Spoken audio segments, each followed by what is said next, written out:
Hello everyone, welcome to Spade Outdoors. See here, got a merganser drake here in that bag, the merganser hen in this bag. Getting ready to drop these birds off the taxidermist. And so on this Fowl Friday episode, I'm going to give some tips on what to do to take the taxidermist.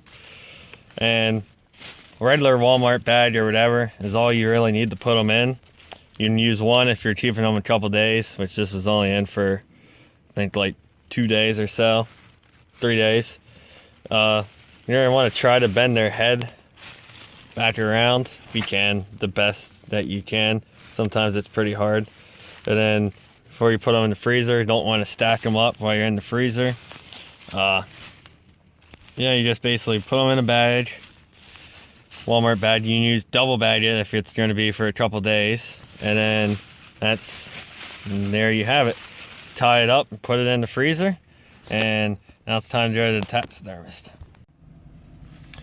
One real important tip for whenever you're going to mount is to have either an idea printed out on a piece of paper to give to your taxidermist, or if you're not sure at all, then do it there. But if you already have an idea, it's best to have a picture, that way he has a reference to look at later on whenever he gets doing it, because most of the times you're either going to put it back in the freezer or he's going to skin it out and then put it back in the freezer till the time comes. So that's about a general idea how.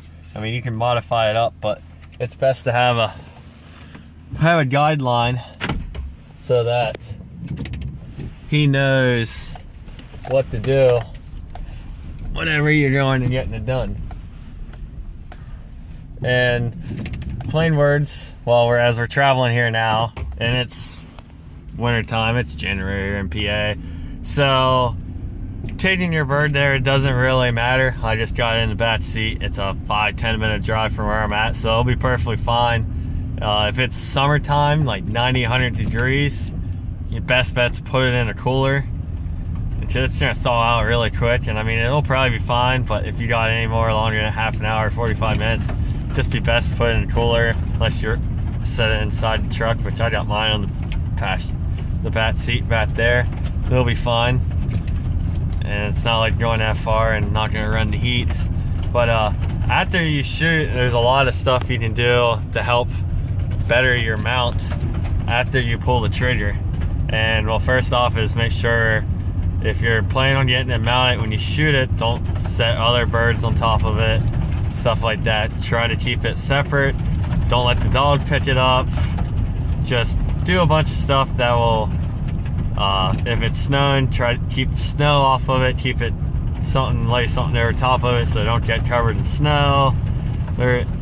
Basically just don't damage it. Don't take it out on a game tote, at least not by the neck. You can do it by the feet, but be very careful. Best bet's just to carry it out very gently. Don't just toss it in the bed of the truck. Keep it sorted out and everything else. And if you go on a hunt, especially if you got any bit of a distance of traveling and you're planning on having good hunt, is make sure you take a cooler with to put it in the cooler. And if you need a good cooler, recommend the Arctic cooler. You can check out my review that I have of that cooler over the summer here.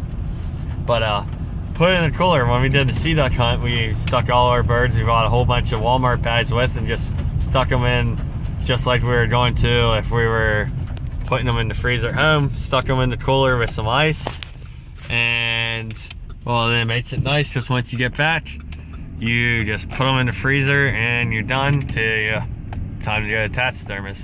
And another real big important fact is do not let them sit for over 6 months in the freezer. Once it starts getting past that guidelines, it's gonna be really hard to make that mount turn out very good. Your best bet's to only have it in there for a couple of days best. That's usually what I do. So you take the taxidermist and you get it skinned out, but definitely don't let it get over 6 months in there. Otherwise, it's gonna be real hard for him to make that mount turn out as good as it should. And also, another real big important fact is do your research on your taxidermist. Get some info from other people, stuff like that. Look at his stuff before you take it to somewhere. Don't go and shoot some prize bird and then end up taking it to some guy because he's cheap. Cheap isn't always good. you pay for what you get for. And that's why I always go with more expensive one. Yeah, I can go to some guy and get my surf skirter done for $90. I'm taking these mergansers to him. He does a decent job. I finally actually shot a pair of mergansers, so I just basically came to the idea that, yeah, I really want to get these things done. So I'm gonna take it to him and get them done. But my surf skirter, bufflehead, black duck, I all took to another guy, which charges $310 a bird, but does amazing work. He won first class in a professional contest, everything else on a redhead. Does amazing work.